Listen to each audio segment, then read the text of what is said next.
Fala galera, beleza? Estamos aí, né? Mais um encontro aí com vocês, com a minha amada física, para trabalhar com vocês agora um tópico que é de extrema importância para o Enem, que é o movimento circular uniforme. Bom, o movimento circular é aquele que o objeto ele vai tender não simplesmente fazer um círculo, mas também ele pode tender a simplesmente fazer uma curva. Para começar com esse tópico, eu vou iniciar com uma velocidade chamada de velocidade tangencial ou linear. O que é uma velocidade tangencial ou linear? A velocidade tangencial é aquele momento em que você está fazendo uma curva com o carro e no momento em que você solta o volante, o carro ele tende a sair em linha reta. Isso quer dizer que o veículo ele vai tender a sair pela tangente. Então, vamos imaginar a seguinte situação. Vamos considerar que eu tenho a mesma bolinha em 4 posições diferentes que vai tender a fazer um círculo. E eu vou considerar que essa bolinha ela vai tender a girar no sentido horário da sua trajetória. Bom, então se essa bolinha está girando, se no momento em que ela passar pelo ponto mais alto da bolinha, da trajetória, e deixar de efetuar a curva, quer dizer que essa bolinha ela vai sair pela tangente. Então ela vai sair para a direita, de modo que eu vou ter um vetor que vai apontar para a minha direita. Mas se no momento em que a bolinha estiver fazendo essa trajetória e ela deixar de fazer a curva quando ela passar pelo lado direito, essa bolinha ela vai seguir em linha reta para baixo. Isso quer dizer então que ela vai sair pela tangente para baixo. Ou se a bolinha passar pelo ponto mais baixo, quer dizer que ela vai sair para a esquerda, tangenciando a minha trajetória. Ou se essa bolinha passar pelo ponto da esquerda, isso quer dizer que a bolinha vai tender a subir. Então quer dizer que eu tenho a minha velocidade vetorial. Lembrando que um vetor depende de 3 características: módulo. Então você vai observar que eu pelo menos tentei colocar os vetores de mesmo tamanho, mostrando que o módulo é o mesmo, por isso que o movimento ele é uniforme.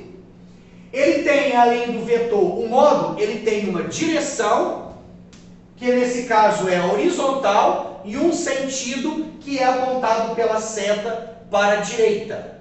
Então, eu tenho a minha velocidade vetorial que vai fazer uma circunferência. E vamos pensar o seguinte: se aquela bolinha ela vai girar, ela vai gastar um certo tempo para poder rodar. Se ela vai gastar um tempo para poder rodar, quer dizer que esse tempo nós vamos chamá-lo de período, onde o período é representado pelo T maiúsculo, é um T grandão, então é um Tzão. O período, na verdade, ele é um tempo que gasta para você completar um ciclo. Então, se eu pego, por exemplo, um relógio de pêndulo, aqueles que ficam balançando, se ele gastar 2 segundos para sair de um ponto e ir até outro, isso quer dizer que o período dele equivale a 4 segundos, 2 para ir e 2 para voltar. Mas como eu estou mexendo com movimento circular, eu coloquei então especificamente que é o tempo que gasta para dar uma volta. Então, se eu pego um relógio de ponteiro, o período do ponteiro de segundos equivale a 60 segundos. Ou seja, após 60 segundos ter passado, ele saiu de um ponto e voltou para o mesmo ponto. Então, o período é de 60 segundos. Mas se eu pegar, por exemplo, o período do ponteiro de minutos, Então quer dizer que ele vai gastar 60 minutos. Ou seja, após ter passado 60 minutos, ele vai ter dado uma volta completa. E se eu pegar o ponteiro de horas, isso quer dizer então que ele vai gastar um tempo de 12 horas. Se alguém em casa aí chegou a pensar que vai ser o período de 24 horas, na verdade 24 horas é o tempo de rotação da Terra em torno do seu próprio eixo. No caso do relógio, ele daria 2 voltas e não uma. Então, o período do ponteiro de horas equivale a 12 horas, ok? Mais ainda, esse período ele está relacionado com a frequência. O que vem a ser a frequência? Frequência, no geral, é o número de repetições que você faz em um intervalo de tempo. Então, por exemplo, se você vai muito à igreja, quer dizer que você vai à igreja com frequência. Mas se você não é aquela pessoa que vai muito à igreja, mas sim aquela pessoa que vai muito a um boteco, então se você vai muito ao boteco, você vai lá com frequência. No nosso caso especificamente, como é um movimento circular, seria o número de voltas a cada intervalo de tempo. Só que o tempo no sistema internacional, conhecido como SI, o tempo, ou a frequência, perdão, ela é dada em hertz, onde esse hertz seria o número de voltas que você vai dar a cada segundo. Então, o hertz representa o número de voltas a cada segundo. E a relação que eu tenho entre o período e a frequência seria o seguinte: se eu tenho uma frequência alta, quer dizer que ele vai dar muitas voltas. Então quer dizer que quanto maior for a frequência, menos tempo eu tenho para completar uma volta.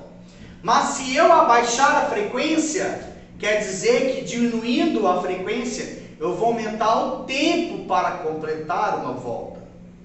Então quer dizer que são grandezas inversamente proporcionais. Quanto maior for a frequência, menor é o período. Então eu posso considerar que a frequência é inversamente proporcional ao período. E como que eu vou relacionar a equação de frequência, período, velocidade? Bom, como o movimento ele é uniforme, a única equação que nós temos para movimento uniforme é Deus vê tudo. Velocidade é a distância sobre o tempo. Só que o exercício, ou no caso a matéria, não está trabalhando em linha reta, está trabalhando com uma circunferência. E para mim encontrar o comprimento da circunferência, que é a distância do comprimento da circunferência, eu vou usar a equação 2πr. Então, o que eu vou fazer? Eu vou substituir. No lugar da distância, eu vou colocar 2πr sobre o tempo. Só que 2πr é o tempo que gasta, 2πr é a distância de uma volta. E o tempo que gasta para dar uma volta é chamado de período. Então, no lugar do tempo, eu vou substituir por período. E assim nós vamos ter a equaçãozinha da velocidade linear ou tangencial. Então, vamos pensar o seguinte: se dois objetos gastam ao mesmo tempo para dar uma volta, isso quer dizer que quanto maior for o raio, maior é a sua velocidade. Como eu gosto de dizer, quanto mais externo você está, quanto mais da parte de fora você está, mais rápido é a sua velocidade. Então imagine que duas crianças vão brincar em um carrossel. A criança que quer ter mais emoção no carrossel, ou seja, ter uma velocidade maior, ela deve sentar na parte de fora, na parte mais externa. Isso quer dizer que essa criança, ela vai girar com uma velocidade maior. Bom, se é que na verdade, né, o carrossel tem muita emoção. Mas enfim, quanto maior for o raio, maior é a sua velocidade. Mais ainda, está vendo que eu tenho período no denominador? Isso quer dizer que eu posso falar que a frequência, a velocidade é 1 sobre o período. Não faz diferença nenhuma eu fazer isso na equação. Mas 1 sobre o período representa para a gente a frequência. Então eu posso substituir no lugar de 1 sobre período a frequência. Isso quer dizer que eu vou chegar em uma equação onde a velocidade pode ser dada por 2πr/f, onde o f é a frequência. E não é difícil de entender, porque se um objeto gira com uma frequência baixa, ele tem pequena velocidade. Mas se ele gira com uma frequência alta, quer dizer que ele vai ter grande velocidade. Vamos analisar o seguinte exemplo. Imagine que eu tenho um disco, onde esse disco vai girar no meu sentido horário da curva. E mais ainda, sobre esse disco eu vou colocar 2 borrachas. Então essas borrachas vão acompanhar a rotação do disco. Portanto, a borracha A, ela vai girar fazendo essa trajetória, e a borracha B, ela vai girar fazendo esta trajetória. O que isso quer dizer? Que quando o disco começar a girar, as borrachas vão acompanhar a rotação do disco. Então, o tempo que gasta para a borrachinha A fazer uma volta é o mesmo tempo que gasta para a borrachinha B. Ok? O tempo, ele é o mesmo. E o tempo, ele está relacionado com a frequência. O que isso quer dizer? Que se a borrachinha A der, por exemplo, 7 voltas, a borrachinha B também vai dar 7 voltas. Então eu posso afirmar com certeza que a frequência que o A vai dar é a mesma frequência que o B vai dar. E a velocidade? Qual dos dois vai ter maior velocidade? Eu acabei de comentar agora há pouco que quanto maior for o raio, maior é a sua velocidade. Quanto mais na parte externa está, maior é a velocidade. O que isso quer dizer? Que como a bolinha B, a borrachinha B está mais externa, então quer dizer que ela possui uma velocidade maior do que a borrachinha A. Então a borrachinha B vai ter uma velocidade maior do que a borrachinha A. O que isso quer dizer então na prática? Que se esse disco começar a girar cada vez mais rápido e lançar essas borrachinhas pela tangente, isso quer dizer que a borrachinha B, ela vai ser lançada com uma velocidade maior. Consequentemente, ela teria um alcance maior, por exemplo. Então, a velocidade linear ou tangencial, ela depende do raio, ok? Só que eu disse que a velocidade, ela é uma grandeza vetorial. Se ela é uma grandeza vetorial, então eu vou considerar que essa bolinha, ela vai girar. E vamos associar essa velocidade vetorial com esse tópico de aceleração centrípeta. Acompanhe o raciocínio comigo. Se essa bolinha vai girar no sentido horário, isso quer dizer que quando a bolinha estiver no ponto mais alto, eu vou ter uma velocidade para a direita. Mas aí eu vou considerar que eu vou ter uma aceleração para baixo como se estivesse puxando a bolinha para baixo. Então a bolinha vai tender a vir para baixo. Mas quando ela estiver naquela posição da direita, eu vou considerar uma aceleração para a esquerda, onde esta aceleração para a esquerda vai fazer a bolinha, então, tender a girar para a esquerda. Então, vou colocar um vetor de velocidade para a esquerda. Mas quando a bolinha estiver na parte mais baixa, eu vou colocar uma aceleração para cima, fazendo essa bolinha subir. Então, eu vou colocar uma velocidade para cima. Ok. Dessa maneira, então, quando a bolinha estiver no ponto da esquerda, eu vou colocar uma aceleração para a direita, fazendo a bolinha ir para a direita. Observe que todas as acelerações, elas estão apontando para o centro. Então, essa aceleração, eu posso chamá-la de aceleração centrípeta.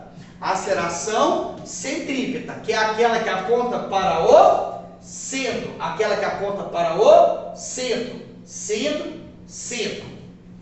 Bom, qual que é então a função da aceleração centrípeta?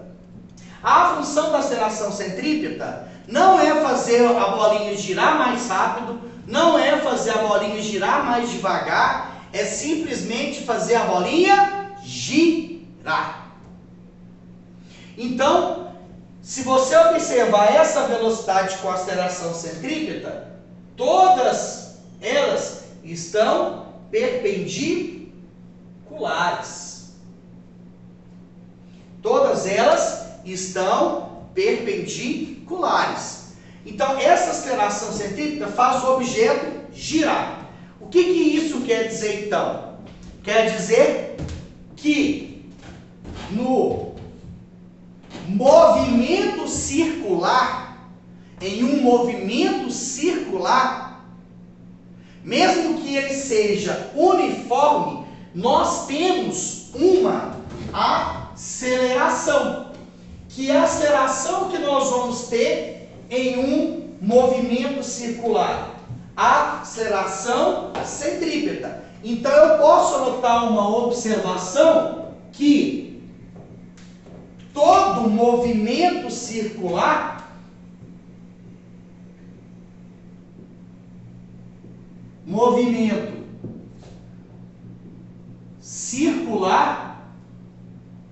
é acelerado.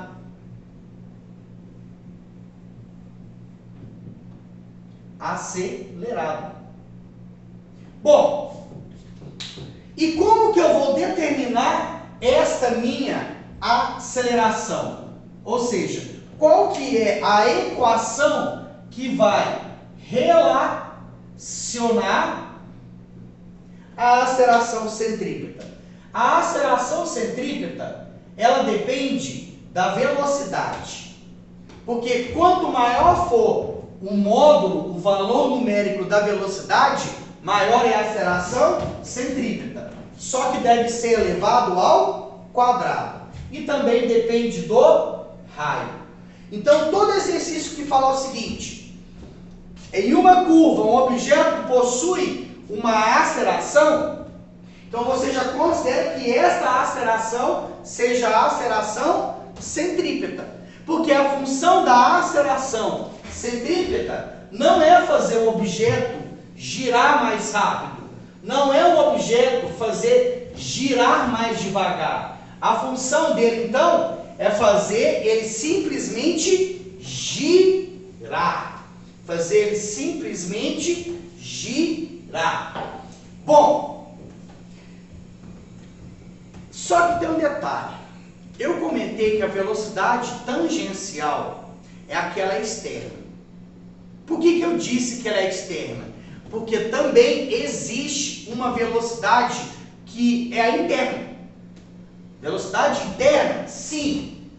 Vamos pensar num tópico chamado de velocidade angular.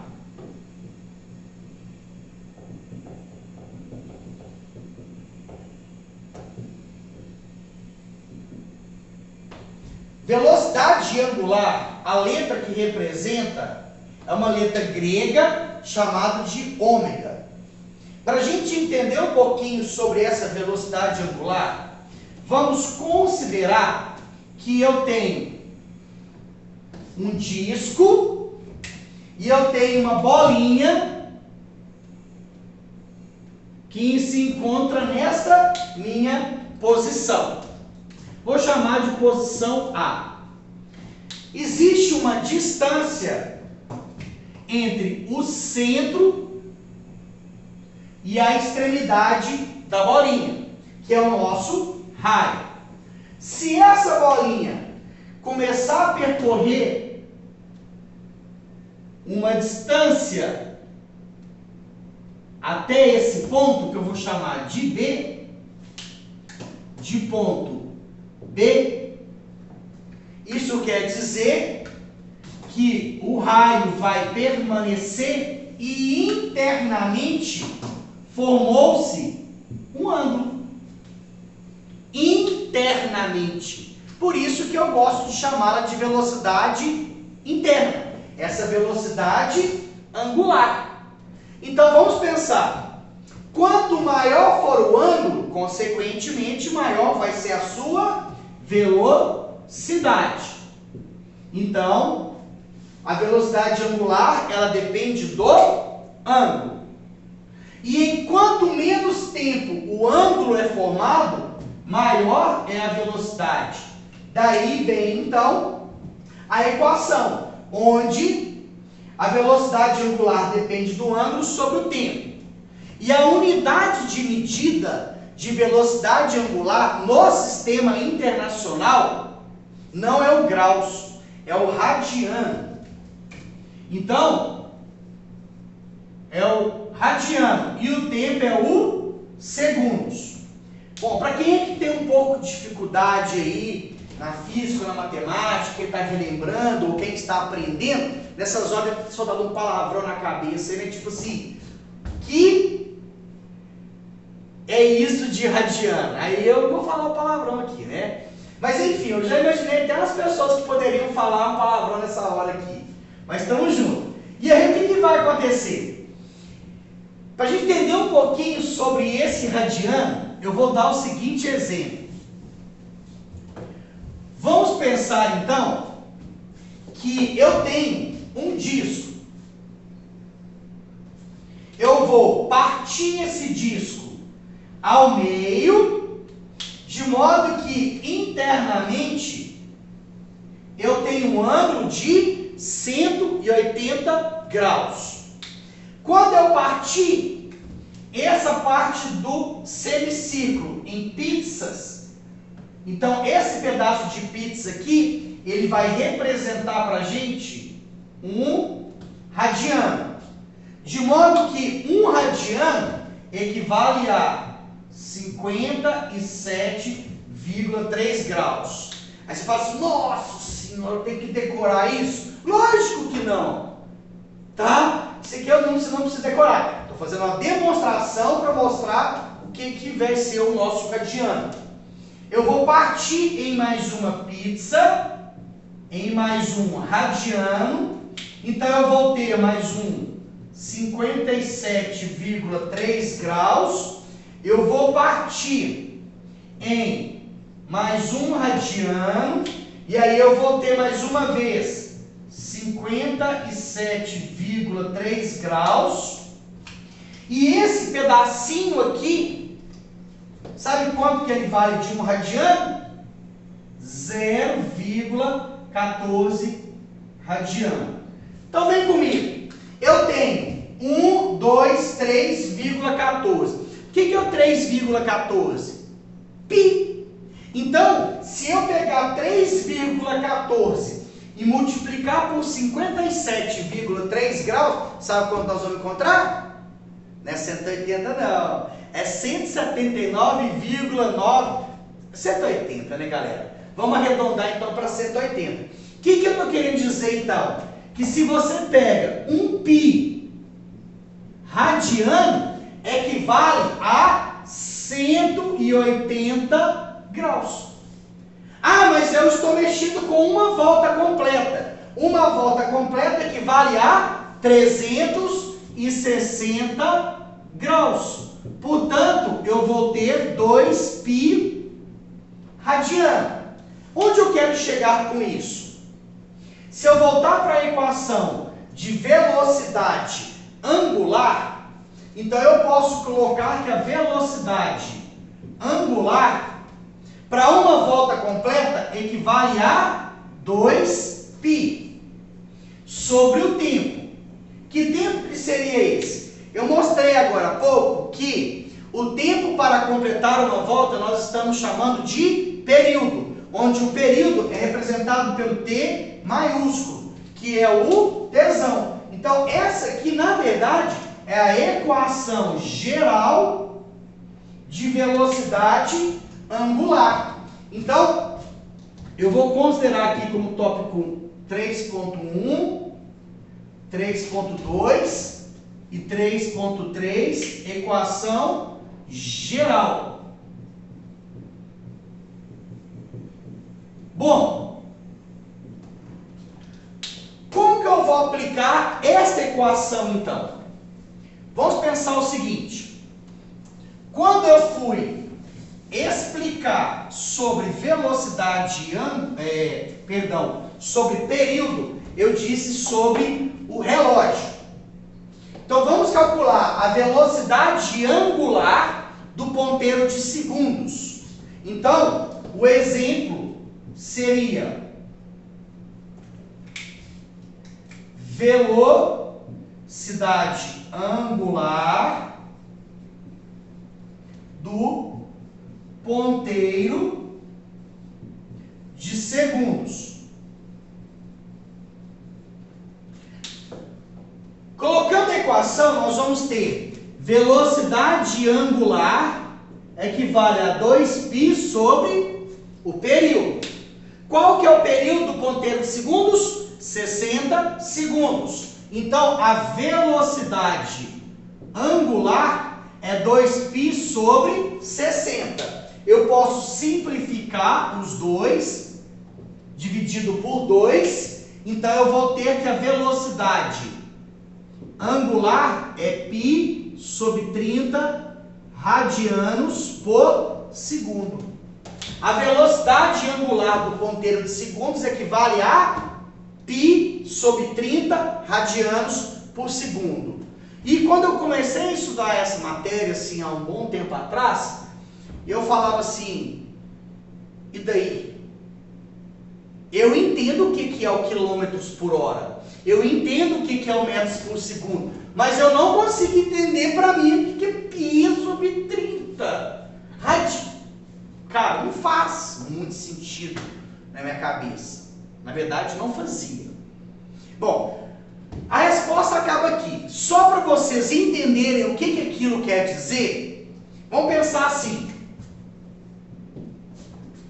π em graus equivale a 180 graus sobre o tempo que equivale a 30 segundos. 180 por 30 equivale a 6 graus por segundo. 6 graus por segundo. Na prática, um relógio partido ao meio, isso quer dizer que cada ponto desse equivale a 90 graus. Se eu partir ele ainda desse jeito, é como se eu tivesse então 30 graus, 30 graus e 30 graus. Observe que em um ponteiro de segundos, no relógio costuma ter uma marcaçãozinha aqui em cima, mostrando o clique, clique, clique dos segundos. Ou seja, quando passa-se um segundo, forma-se um ângulo interno aqui dentro. E sabe quanto que é esse ângulo? 6 graus. Então, a cada vez que o ponteiro de segundos dá um clique, quer dizer que passou-se 6 graus. O período do ponteiro de segundos equivale a 60 segundos vezes 6 graus, 360 graus. 6 vezes 60, 360 graus, que é uma volta completa. Então, π sobre 30 radianos por segundo, isso quer dizer que equivale a 6 graus a cada segundo, ok? Bom, e se eu quiser relacionar a velocidade externa com a velocidade interna, a velocidade tangencial com a velocidade angular, vamos ver como que vai ficar. Bom, a relação que nós vamos ter entre a velocidade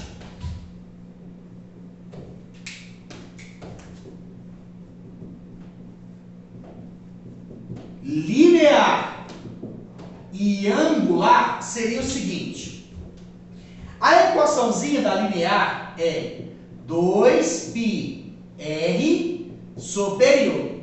E a angular é 2π sobre o período. Se você der uma observada, isto é exatamente igual a isso. Então, quando eu substituir no lugar do 2π, eu vou colocar ômega. Então, vou ter velocidade angular vezes o raio. E na prática, ficaria o seguinte: se eu pegar uma circunferência, colocar um pedacinho de pau aqui, e pôr esse pedacinho de pau para girar, no sentido horário, considerando que eu tenho um ponto A e um ponto B, quando esse pau começar a girar, isso quer dizer que vai ter uma velocidade linear. E aí esse pauzinho vai chegar nessa posição.